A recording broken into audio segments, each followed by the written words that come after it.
into Life is a Sacred Journey. Every week, we bring a new perspective to aging and caregiving. Here is your host, Micheal Pope.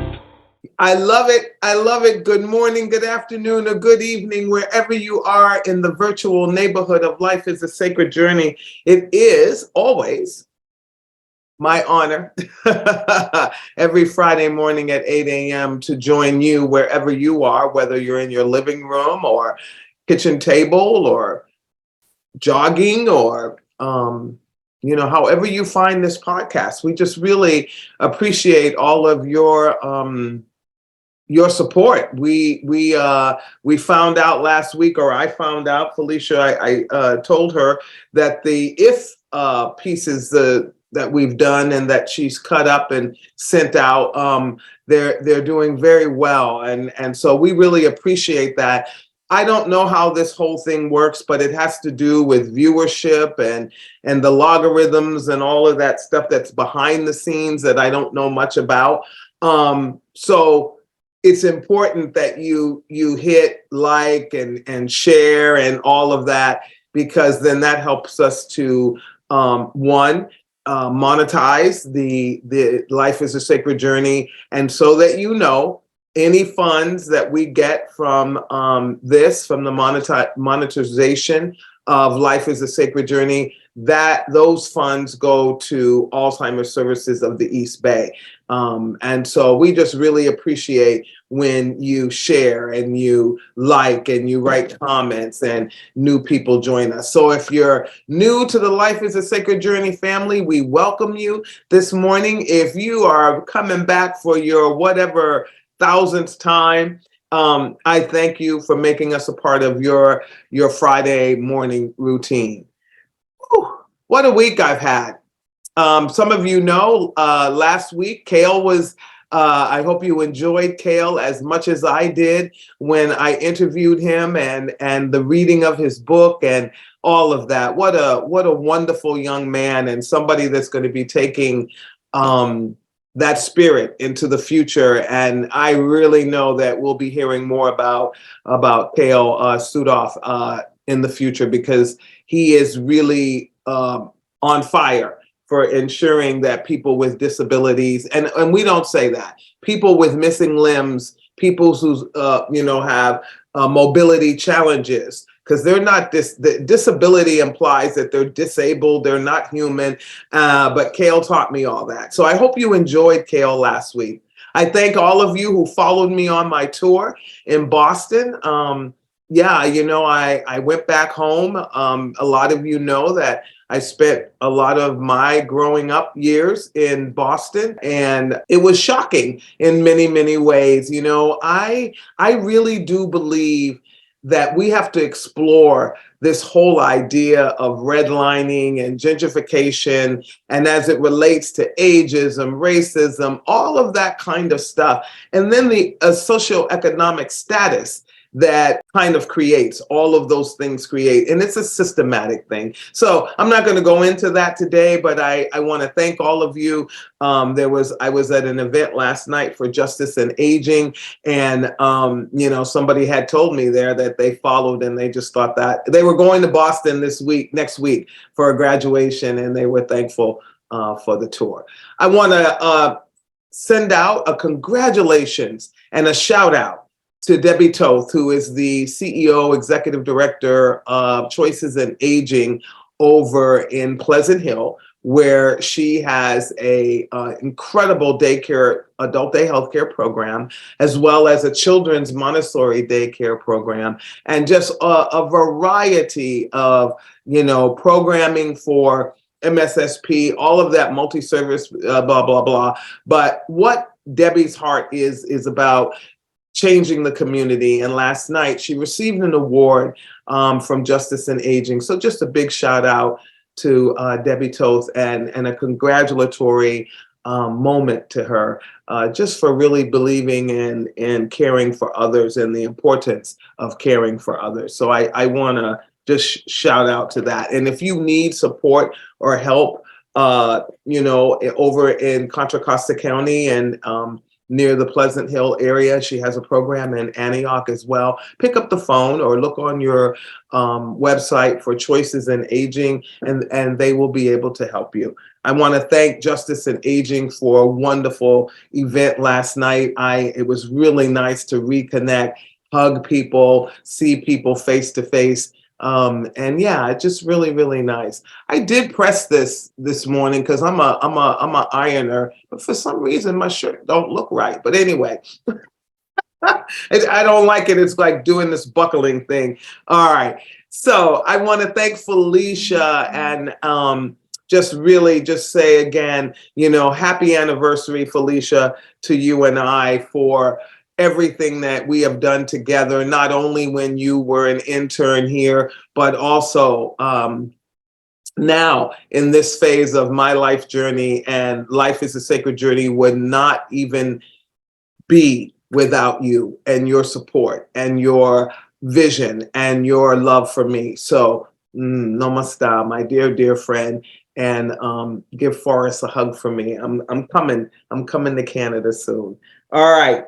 So I wanted to bring back a couple of things this morning. One, the if, we'll do a couple of those because I think that resonated with a lot of you as well as a lot of folks out there. Write in the chat, say good morning to each other, and let's get started. I brought back as an anniversary, because we did this on one of our podcasts early on in the Life is a Sacred Journey in this iteration, because many of you know Life is a Sacred Journey has been around, I think now for a decade, because we used to be radio only. And now we are, we're using this medium to get out to all of you. So thank you again. But I wanted to bring back this to do.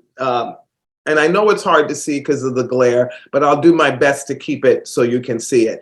This wonderful thing, and okay, it's very long, was created by a company called art.com. The artist was Mary Beier, Beier, and it's Metalworks. It's art.com, and it's metal, and it's a to-do list. And this, as I've told you before, is in my bathroom so that every day I remind myself what to do. My bathroom has been turned into, yes, there's things that go on there that go on in every other bathroom across the United States. But my bathroom is also across the world. My bathroom is also the place that I start my day. I spend a little bit of time in. And so I have all these affirmations and meditations on the mirror, But this to-do list is on the wall. And the first thing on the to-do list is start happy. Can you see that? Start happy, or then it says, or go back to bed. I love that. So start happy, or you know what? I did that the other morning. I got up. I don't know what happened. Oh, I heard about the passing of Harry Belafonte. It hit me very, very hard. And on top of another person that and I'll dedicate the show to this person, but two people who have impacted my life in many, many ways. And so I went back to bed for a moment, closed my eyes, did a little meditation. But yeah, start happy. Loosen up is the next one. Loosen up. And it means literally, figuratively, loosen up. Because sometimes we bend in, we get, so loosen up so that you, as well as loosen up in here. Don't make everything such a critical mass, because it's not a critical mass, but loosen up. Be inspired. And I love that it's underlined. Be inspired. I was inspired last night by the awards that were given. Secretary Galley received one, also Department of Health and Human Services Secretary. And, you got to be inspired by people that do things in the world, that people that take chances, people that are courageous, and also the little people that do the small little things that never get recognition, but be inspired by them. Be inspired by your own things that you do in the world. Just be inspired.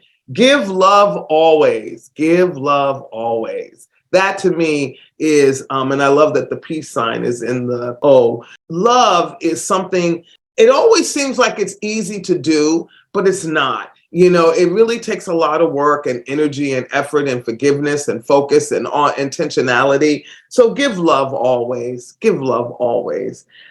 Take more vacation.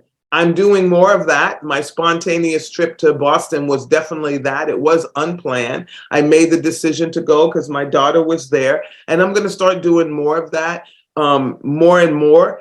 I'm hearing, anyway, we won't go into that. I'm going to take more vacation. Okay, Nancy, I'm going to take more vacation. Get outside. That's not a problem for me, but it is for some people. Get outside, be with nature. Go to the tide pools, go to the ocean, go to the forest, hug a tree. That's why we say that at the end of every life is a sacred journey. Go outside. I walked in Boston, and I just, oh my gosh, it was amazing. So get outside, see the world, see the humanity that you're living on this planet with, see what's happening with them, whether it be things that you want to lift up from a social justice issue, but get out in the world and get outside. It says kiss as much as possible. I like that. I haven't had any romantic kissing in a long time, but I do kiss my kids, cheek to cheek, and friends, I greet them in that way. But kiss as much as possible. I think that's a wonderful, and kiss yourself. Mwah. Kiss as much as possible. Sing in the car. That's what that is. Sing in the car. And sing as loud as you can. Nobody can hear you. Have fun with it. Even if you can't keep a tune like me. Well, I can a little bit. But even if you can't, it doesn't matter. Have more fun. I read last night in the book by the Dalai Lama and Bishop Desmond Tutu, The Art of Joy, that one of them said, it's important to laugh and to be joyful and to not take yourself or everything from a serious perspective. It doesn't mean that you don't respect the issue, but it's important to laugh and to have more fun. Be real, be true, be you. I learned this. I'm going through a program called Cultivating Culture of Renewal, CCR. And in that program, you have to do these, it's called the DISC, and you find out what are the key points of your personality based on DISC. And I'm a D, and it doesn't necessarily mean dominant in the way that one thinks. It just means that I'm able to speak my mind and do certain things. And all my life, I thought that was the worst thing to be. The worst thing to be. Thank you, Rebecca Simon Peter, for CCR, and for, I've had many aha moments in CCR, but that was a real aha, that I am who I am. And some people will like me and some people won't. Some people will hate me, even go so far to hate me, and some people won't. But being real, being true to who I am, and being true to you and myself is so very important. So I love that one. Be real, be true, be you, whoever you are. And it doesn't matter who doesn't like you, or, unless you're being really vile to the humanity and doing really weird things. But if you're just being you and it's who you are, we have to respect that and not get angry and judge it. Stop complaining. And then the parentheses, this one, stop complaining. Yes, you. Yes, this way. Yes, you. Stop complaining. Find more time. Well, finding more time, I think, basically means just make time for yourself, right? Within a 24-hour period. Make sure you do something for you. Laugh hard today. Laugh hard. I love that. And then under that is breathe deep, relax. And I love that too. And then under that is chill out. Chill out. I have a person in my life right now that's just like this all the time about everything. And I have to tell you, it's nerve-wracking because it's like, I don't know if everything is urgent, and I don't know how to measure it. So I'm silent with that person because the energy, because they have so much angst, is hard. So chill out. And at the bottom end happy. So this is wonderful piece of art. In the back of it, it says life is good. And then, of course, it's labeled with, when this was made. This was made in May 18th in the year of 2014. So, and she signed it for me. I got it at, actually in Walnut Creek at the Art and Wine Festival that's coming up again. Great artisans come and do great things there. There's great wine, and so look online and find out when that's coming to Walnut Creek. And if you live in the area or you feel like you want to drive up, it's an all weekend event. You'll see us there because ASAP usually has a booth there, sharing what our knowledge about Alzheimer's, dementia, caregiving, and also just being in the community and being a part of the community is so important to us. So I got my If book back. So I'm going to do a couple of them, and then I'm going to move into the book of myself, because I want to talk about telling our own story, your autobiography, for lack of a better word, because that's what it is. Telling your story and writing it down, not so much in a journal way, but in a journal way. And I'm going to share this book with you. I pulled it back out and I'm starting to fill it in because I want to give this to my granddaughter as a gift. Maybe when she's like, well, if I make it, if God allows me to make it until she's, like 15, 16, or maybe even older, or at her wedding, I don't know, or I'll leave it in a box if I don't finish it. So I'll go over that with you. But let's pick up on our If for today. I am so thankful to all of you out there. I hope that some of these things that I share with you are resonating with you and helping you to think and to ponder. That's why we call them ponderings. I hope that you feel loved by Life is a Sacred Journey out there, for some of you who are going through things today and yesterday and tomorrow. And know that you're not alone, that even those of us that look like we have it going on and we have no problems, it's not true. And we all have winter seasons. And I'm going, and I hate saying that in that way, because I'm also in that season of my life. It's the graying of my life, but I don't mean it from an ageism perspective. I mean, I've lived a long life now, and there's stuff that I know, and I don't have to be nervous about this or that. And it's an amazing journey to live your life until you're in. And I visited a friend back east, and he was like, "Oh, look at you got gray hair," and I'm like, "Yeah." So those kinds of things that embracing the life that you have, and embracing the goodness in it, embracing the parts of it that are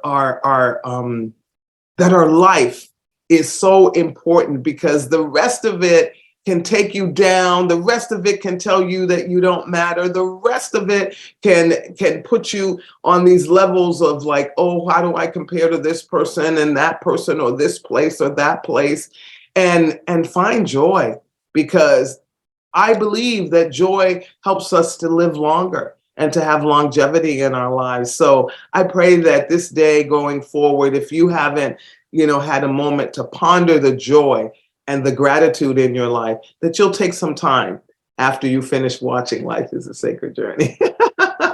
So let's start with our If, and maybe we'll make this a part of every pondering. I don't know. You can write in the chat and tell me how much you enjoy it. And I know Felicia did a good job in breaking it up for me. So here's one. Okay, here we go. You ready? All right. So if you were to cast the two romantic leads of a new film with any actors alive, who would you pick? I'm going to say it again. If you were to cast the two romantic leads of a new film with any actors alive, who would you pick? So it's going to be a romantic film. Who would you pick? Write it in the chat. Let us know. But for Micheal Pope, it would be, let me think about that before I say that. It would be at this particular moment, Idris Elba, who I adore, and I'm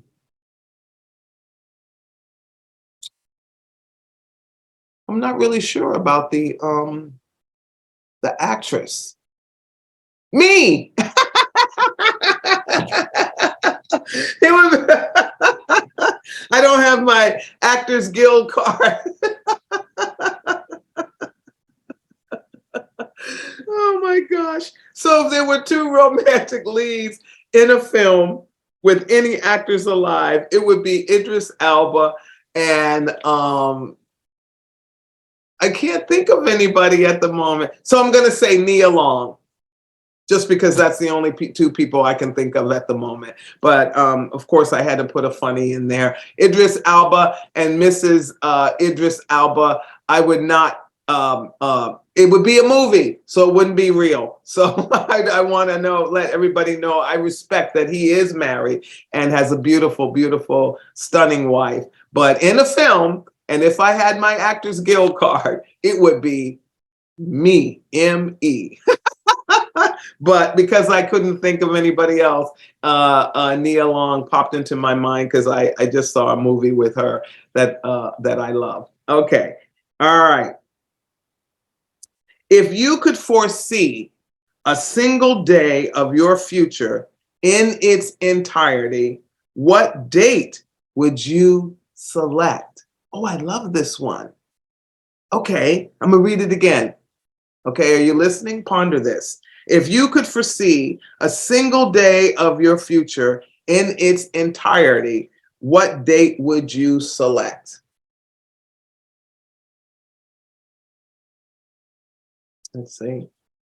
I'm going to say my upcoming birthday, May 11th. I'm taking the day off and I'm going to visit my tree. I have to make the appointment to do that. So I might take you along if the Facebook stuff works. I'll take you along as I introduce myself to my final resting place. And, don't get all morbid and scary about this stuff. I was just watching a doctor on what was it? It was a show that I was watching at the airport in Chicago. And he was talking about hospice and the Zen hospice here in the Bay Area. And he was just saying, if we would just talk about life, birth, life and death in the same sort of continuum, that people wouldn't, yes, we're going to grieve when people leave. And I hope people will grieve when I pass. But at the end of the day, we have to start talking about it because it is a part of our mortality is a part of our life. But if you could choose or could foresee a single day of your future in its entirety, what date would you select? For me, it would be May 11th of this year. I just would love to know what's in store for my birthday. Okay, here we go. If you could have any music group alive today play at your birthday party, which group would you hire? Oh, I love this. If you could have any music group alive today play at your birthday party, which group would you hire?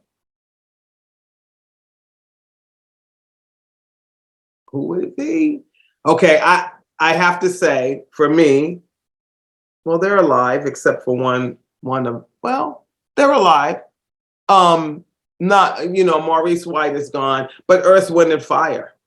Earth, Wind and Fire, come to my birthday party on May 11th, 2023. I don't know where it is, but if you come to my house, I'll open the door and we can have a party. I would love to have the band, Earth, Wind and Fire, the music group, it's a band, play at my birthday party. Who is it for you? Write in the chat. I'm going to start looking at the chat to see if you guys are participating in this fun game. All right, here's the last if, and then we'll move on. If you could have been the first person to discover any part of the world, oh, I love that. What place would you want to have found? Ooh. If you could have been the first person to discover any part of the world, what place would you want to have found?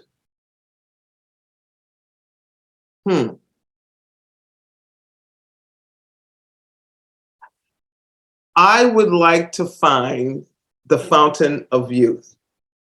And not because I would drink from it, because I don't care about all that. Just because in my mind's eye, I think it must be a most beautiful and wonderful and divine space somewhere, if it really exists. I know in books of myth and mythology it does. So if it exists on the planet, I would like to be the person to find it. What about you? What place, if you were the first person to discover any part of the world, what place would you want to have found? And then if it's, something that we know that anybody could find, I would have loved to have been the first person to find, greet, meet, and love my siblings in Fiji. I would have loved that, any of the islands. So this book is an amazing book. It's called If. It's a question, it's a game, it's a journey, and now it's a book. So, and there you go. Evelyn, McFarlane, and James Saywell. If, Questions for the Game of Life. Really good book, really fun book. The other book that I just pulled out, I found it, I'm purging, as I've told you, I'm cleaning my house and purging. And The Book of Myself. Can you see that? The Book of Myself by Carl and David Marshall. Boom, boom, boom. And I believe I got this book a long time ago. It was when Starbucks was having gifts in their stores, and I don't go there anymore, but I'm not sure if they still do. But it's written it's a life story. It's an autobiography, and it has 201 questions that you can add, that you can fill in the responses to. So it looks like that, okay? And it can be given away as a keepsake. I have not written in it because I've used it in retreats that I've held, and then done the pages somewhere else. But I'm going to go and read a couple of the questions that they ask. And it's split by your youth, your middle years. Let me get it right, because I don't want to mess you up. It's early years, middle years, and then and the later years. Yeah, the later years, or the years that I'm in now. All right. So, and it's broken down by education, family, all kinds of things. So one of the first questions in the early years, which I love, and I wrote about this in my other journal. It says, my parents felt strongly about passing on these lessons. My parents felt strongly about passing on these lessons. And for me, those lessons were forgiveness. Those lessons were be courageous, be kind, be respectful, love yourself. Those kinds of, that would be my response. My parents felt strongly about passing those lessons. Love family, never forget your family, and never forget where you came from. That was a really good one that they were very serious about those kinds of things. Saying please and thank you, having manners, getting up on the bus and letting an elder sit instead of just me hanging out when I don't need to sit and I'm much younger. So my parents felt strongly about passing on these lessons. And so what did your parents pass on to you? What did not every parent is perfect. I don't think anybody's perfect. So to expect perfection from anybody is really kind of setting yourself up for pain and hurt and sorrow. But at the end of the day, they sometimes do their best with what they have and what they know. And, there's an old saying, if, you do with what you got, and if you don't know better, you can't do better. But they passed on something because you're still here. And what is a lesson that they passed on? And sometimes lessons come from negative experiences as well. You know, you can learn from them. It's the glass half empty or the glass half full, right? Or full. There you go. This is another one, and this comes from the early years as well. It's about the world. And it says, my memories of the biggest war or serious conflict during my early years are these. I'll repeat that. My memories of the biggest war or serious conflict during my early years are these. And for me, it was the Vietnam War. The Vietnam War, I was old enough. I could, the political scene was there was a lot of discussion going on in the world. People were coming back home, back and forth from the Vietnam War. I could see them in the community among me, and that they were damaged. Yeah. And so that had a real visceral impact on me, seeing for the first time. I think maybe that was the first time I even knew or really explored what a veteran was, right? You learn certain things, but the Vietnam War was the one that impacted me politically. When I first realized that something is mental health, I didn't really understand mental health, and even then I didn't put the words to it, but I could tell something was wrong. Somebody had gotten hurt and that they were in pain. And so for me, it would be the Vietnam War. So let me pick one more before we part today. This is for your middle years, and it's things I disliked about my work included. So I'm at a position right now where things I dislike about my work include just not being able to move from a place of financial of always having to fundraise. And one of my goals has been, and I'm praying that I can reach that goal for ASAP before I leave, because I will be leaving soon, within the next 5 years. Yeah.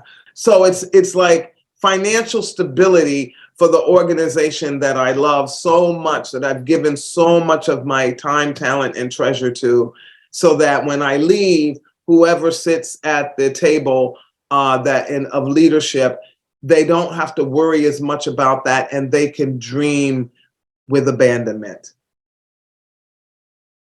So I dislike the nonprofit financial systematic doohickey where you gotta literally beg for it sometimes, but depending on what tables you're at, in order to get what the people you need serve. So that's the only thing that I dislike about my job. Everything else, or my career that the universe has placed me, God has placed me in, I really love what I do because I love the people. All right.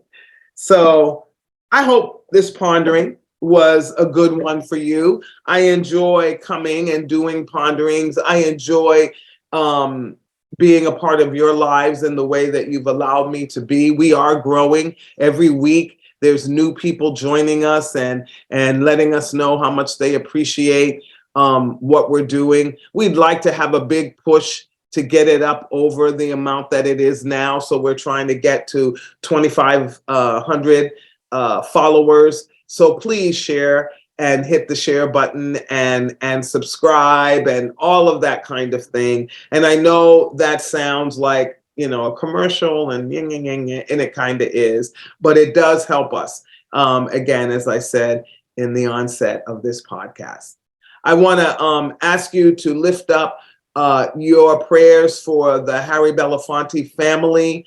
What a great man. I just learned that Jerry Springer passed away last night. There's a lot of always around us, death and dying. And it reminds me all the time, and particularly as I'm aging in place and my mortality and all of that, and I think about life, and I think about the impact of my life and it's on others. And,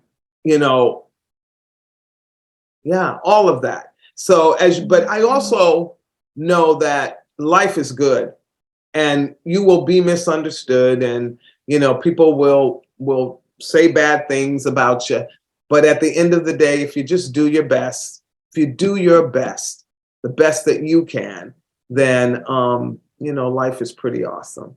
So I pray that you have a good weekend. I have a lot of things to do this weekend to catch up on my little soiree in Boston, but I was really happy that I went.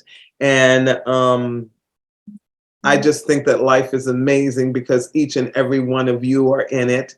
And I think I'm living my best life. And yeah, if I would leave tonight in my sleep, I would know that I had a good day and that I did something not only for myself and my family, but that I gave something to the world, the gift of my heart. And so I leave with you this morning, this fine, beautiful morning that's going to be where my allergies are killing me, but it's still a great morning to just look out the window and be grateful that you can look out the window. Wake up every morning and seek that space of gratitude, because it is really a true blessing. It is a wonderful gift to get up and wake up, to try to do it better again, or to find the joy that you didn't find the day before.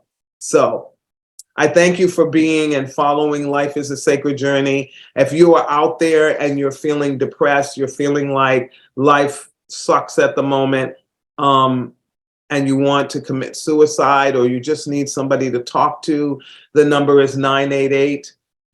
You can text it, you can call it. They are having a horrific time. The wait time is a little bit longer than they would like it to be, but that only speaks to the need on our planet right now. So 988, 988, 988. Pick up a phone, borrow a phone, call, text. Save your life, save your soul, because you deserve to be happy. And whoever damaged you, whatever made you feel that you were not worthy, whoever made you feel that way, shame on them, shame on the system, shame, shame, shame. But you have nothing to be ashamed of. Pick up the phone, dial 988, find a wonderful voice on the other end that will help you with resources, but will also get you through the moment that you're going through right now. All right, my friends, have a wonderful weekend. I got a lot, like I said, on my plate this weekend. I hope you find some time to love and to be loved. And yeah, have a good weekend. Take care. Peace.